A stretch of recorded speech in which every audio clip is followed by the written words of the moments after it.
في السعودية لما تقول السعودية الآن صار فيها الحمد لله أيضا الفن فن، لكن يعني الله يعطيهم العافية. بس يعني إحنا لما نقول السعودية يعني نقول وين؟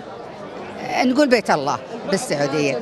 أنا ما هاجم ولا أيد ولا ما أقول شيء، يبا هاي سياستهم الداخلية ما حد يتدخل فيها. أنا فنانة متى ما صار عندهم فن، ونحن اشتغلنا كثير في السعودية فن وكذي، لكن أنا أقارنك الآن أقارن إنه يعني منو في الفن أفضل. الكويت طبعا شفتوا شلون؟ لا حد يزعلها.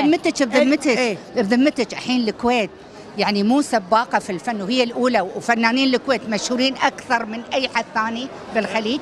اي بلا صح، الكويت مع عمي ابو عدنان. بس احنا نقول انه للحين وللحين ولا باكر. ليش انت تشك بهالموضوع؟ عندك إياه. ها؟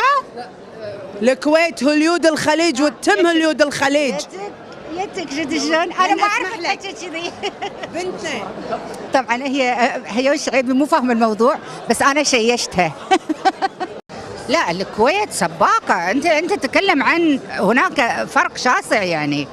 أوكي نحن عندنا فن، إحنا مسرح عندنا أقوى، لكن يعني كدراما وهذا لا، الكويت من يعني الدراما منتشرة والنجوم الكويتيين معروفين ومشهورين أكثر مننا كلنا، هذا واقع وهذه حقيقة ما نقدر نخفيها. فبالتالي لأن أنا تواجدي بالكويت الآن أكيد يعني راح يكون عندي نشاط أكثر منهم، عرفت؟